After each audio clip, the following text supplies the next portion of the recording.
Assalamualaikum warahmatullahi wabarakatuh. Waalaikumsalam warahmatullahi wabarakatuh.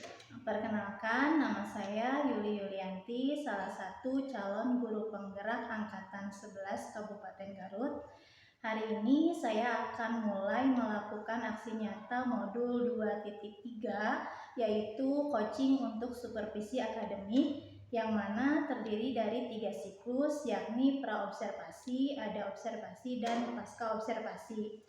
Nah, kali ini saya akan memulai praobservasi siklus yang pertama bersama rekan saya. Silahkan perkenalkan diri, Bu. Assalamualaikum warahmatullahi wabarakatuh. Perkenalkan, nama saya Ucu Siti Nurjana. Saya bekerja di SDN 1 Mekarwangi sebagai guru kelas 5. Alhamdulillah. Sebelumnya terima kasih banyak, Bu, sudah meluangkan waktu dan bersedia untuk membantu saya dalam melaksanakan tugas aksi nyata ini. Ada beberapa pertanyaan yang ingin saya ajukan untuk persiapan supervisi hari besok, ya, Bu, ya. Yang pertama, tujuan pembelajaran untuk besok itu apa saja? Tujuan pembelajaran yang akan dilaksanakan besok, yang pertama yaitu menyebutkan organ pencernaan pada hewan ruminansia, dan yang kedua menjelaskan fungsi organ pencernaan pada hewan ruminansia.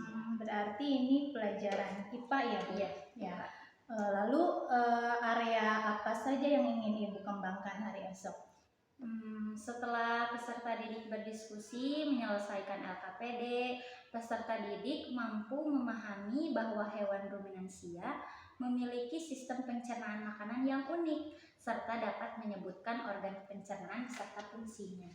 Berarti besok itu peserta didik akan dikelompokkan, ya, Bu? Iya, pengelompokannya itu berarti kalau heterogen nanti berdasarkan tingkat kemampuannya itu yang berbeda, maksudnya seperti itu. Oh iya. Iya, Bu. Alhamdulillah, berarti itu sudah berdiferensiasi namanya, ya, Bu. Iya. Lalu berikutnya, strategi apa yang sudah dipersiapkan untuk hari esok? Strategi yang akan dilakukan untuk hari besok yaitu membuat pembelajaran yang menyenangkan dan bermakna untuk peserta didik melalui pola yang pertama kelompok heterogen, kemudian media visual, dan pendekatan saintifik. Oh iya, berarti kalau saya lihat di RPP dan LKPD yang sudah Ibu buat, sebenarnya ini sudah memuat, ya, menyenangkan. Jadi selain menggunakan buku teks seperti biasa, Ibu akan mencoba menggunakan media yang lain, ya, Bu. Lalu berikutnya strateginya berarti menggunakan saintifik. Sudah bagus. Kira-kira untuk sosial emosionalnya juga ini alhamdulillah sudah ada. Dilihat dari RPP terlihat nanti ada siswa berdoa, ya, Bu. Iya. Ada berdoa, ada menunjukkan emosi atau refleksi. Itu sebenarnya sudah masuk di kompetensi sosial emosional namanya. Alhamdulillah, terima kasih, Bu. Semoga besok supervisinya berjalan lancar. Sekali lagi saya sangat berterima kasih atas kesediaan waktunya. Terima kasih. Wassalamualaikum warahmatullahi wabarakatuh. Waalaikumsalam.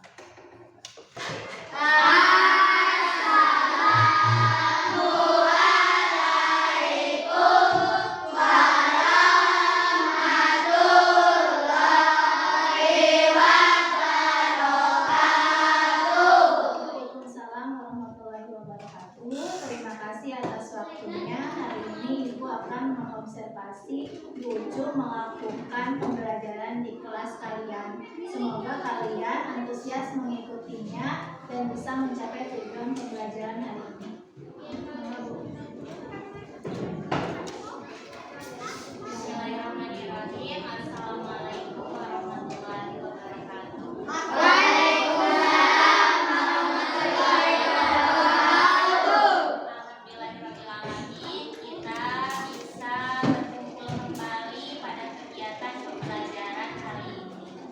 Pembelajaran yang akan kita pelajari pada kali ini yaitu tentang sistem pencernaan.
inti.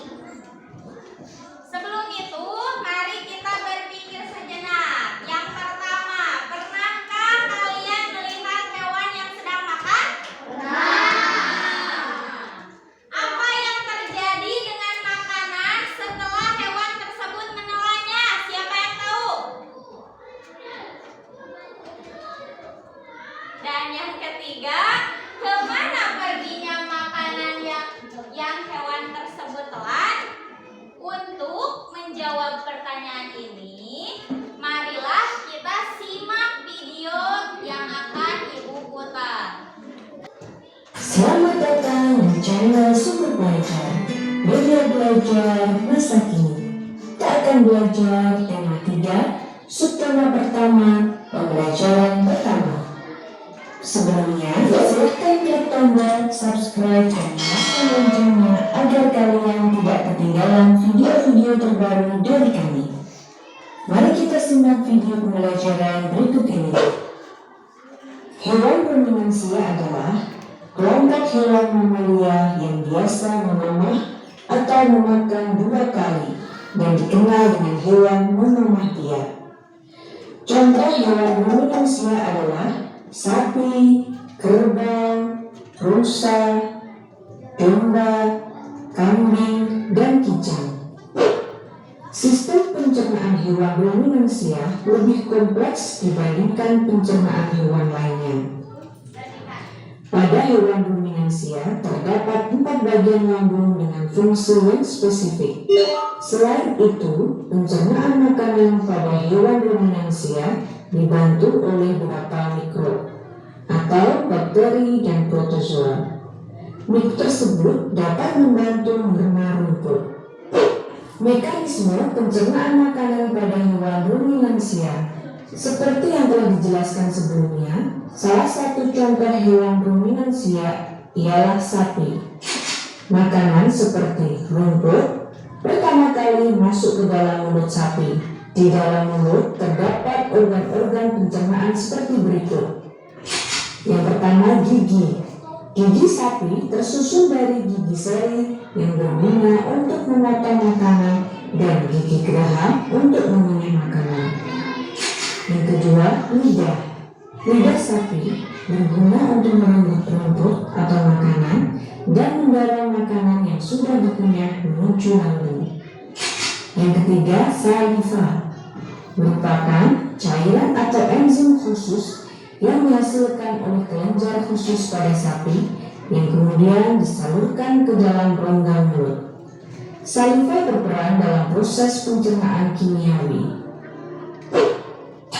Lambung sapi berbeda dengan lambung manusia. Ukurannya jauh lebih besar. Lambung sapi merupakan organ pencernaan yang sangat penting bagi sapi.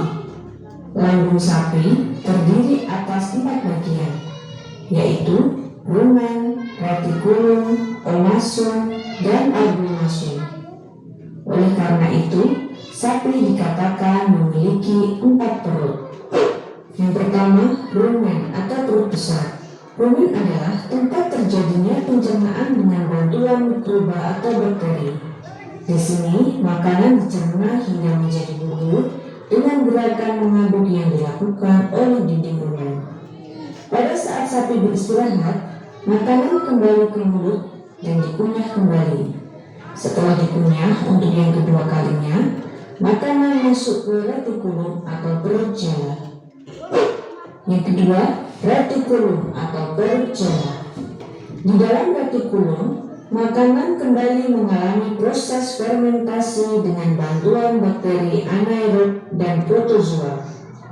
Di dalam bagian perut ini terjadi proses absorpsi dan penyaringan benda-benda asing yang masuk bersama makanan, sehingga tidak masuk ke omasum atau perut kita. Yang ketiga, omasum atau perut kita. Di dalam omasum, makanan dicerna dengan bantuan enzim pencernaan. Selanjutnya, makanan masuk ke abomasum. Dan yang keempat, abomasum atau perut masam. Perut bagian inilah yang sebenarnya disebut dengan lambung.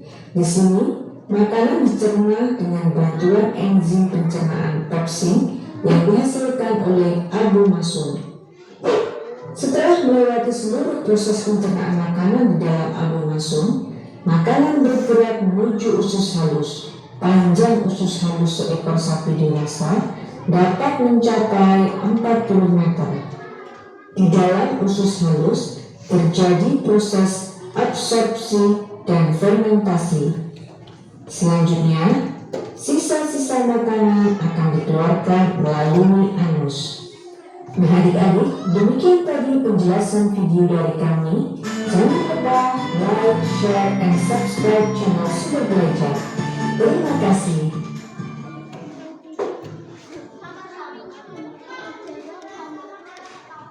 Setelah kalian menyimak video yang tadi, Ibu akan memberikan LKPD kepada kalian untuk kalian diskusikan bersama kelompok yang sudah kita bentuk sebelumnya.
Kemudian yang kedua, kalian harus menjodohkan nama-nama bagian lambung pada hewan ruminansia, yaitu dengan menarik garis.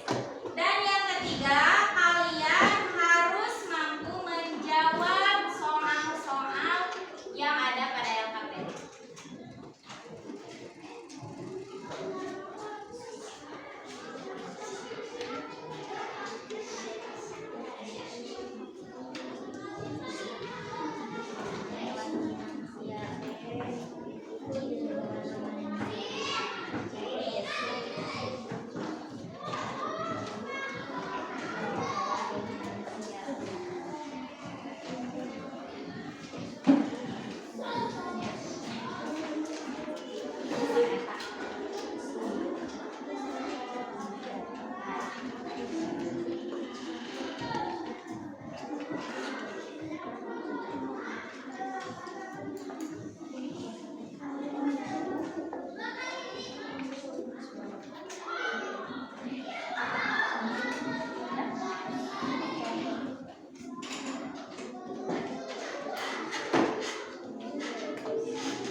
Diskusi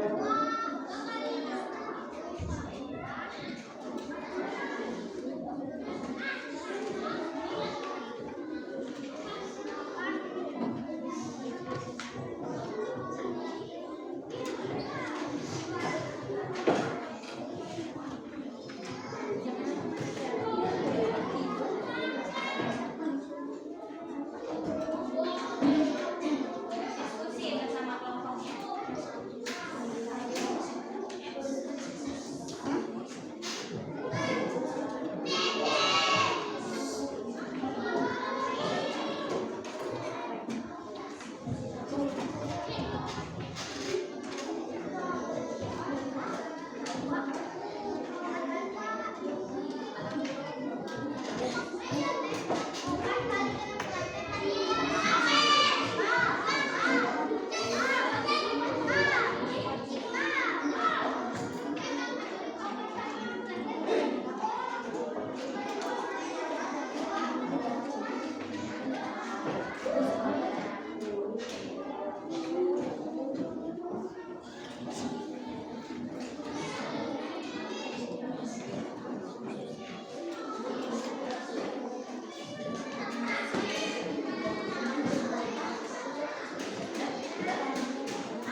dan salika. Kerongkongan. Yang kedua kerongkongan atau esophagus. Yang ketiga rumen atau perut bulan. Yang keempat retikulum atau perut jala. Yang kelima omasum atau perut hitam. Yang keenam abomasum atau perut masam. Yang ketujuh usus atau intestinum dan anus. Nah, kesimpulannya yaitu ketika hewan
warahmatullahi wabarakatuh. Alhamdulillah sehat Bu Cu. Alhamdulillah ya, kita sudah tadi pagi melaksanakan observasi kelas. Ada beberapa hal yang perlu saya tanyakan. Yang pertama, bagaimana nih perasaan Ibu setelah tadi observasi kelas? Alhamdulillah saya merasa senang. Alhamdulillah pembelajaran berjalan dengan lancar meskipun masih banyak kekurangan Bu. Ada kekurangan, kira-kira apa tuh kekurangannya? Dalam pembelajaran tadi ada yang terlewat, yaitu pada kegiatan pendahuluan saya lupa melakukan presentasi kehadiran dan mengecek kondisi lingkungan belajar siswa. Oh iya, tadi juga di lembar catatan observasi memang jadi catatan saya. Saya memakluminya karena tadi kan kita pembelajaran kedua ya Bu, jadi sebenarnya presensi itu sudah Ibu lakukan di awal pelajaran. Kalau begitu, karena tadi Ibu menyebutkan ada kekurangan-kekurangannya, berarti kedepannya apa yang perlu ditingkatkan lagi?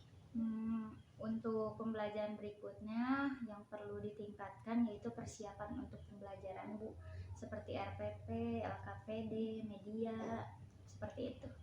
Jadi lebih ke perencanaan sebelum melaksanakan proses ya.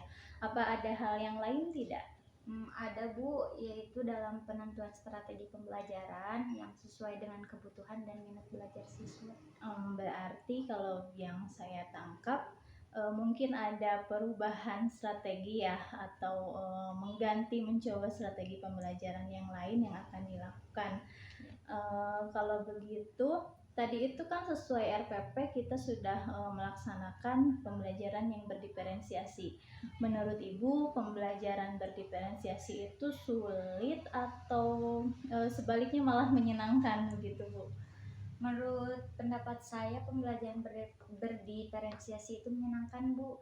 Hal ini terlihat dari antusias belajar siswa dan keaktifan siswa, meskipun ya ada beberapa siswa yang terlihat tidak antusias begitu Bu. Iya, alhamdulillah ya, berarti sudah cukup berjalan dengan sesuai yang diharapkan. Berikutnya, harapan untuk kedepannya seperti apa? Harapan saya semoga saya bisa terus melaksanakan pembelajaran berdiferensiasi dan mampu meningkatkan hasil pembelajaran siswa Bu. Ya, alhamdulillah ya, berarti Ibu sudah berencana untuk meningkatkan atau mengembangkan diri ya, dengan mengubah strategi dan tadi menentukan perencanaan kembali untuk proses pembelajaran. Mudah-mudahan rencana Ibu bisa dijalankan dan sesuai dengan harapan. Amin. Terima kasih atas waktunya, untuk kesempatannya, untuk meluangkan waktunya membantu saya dalam melaksanakan tugas ini. Terima kasih. Assalamualaikum warahmatullahi wabarakatuh. Waalaikumsalam warahmatullahi wabarakatuh.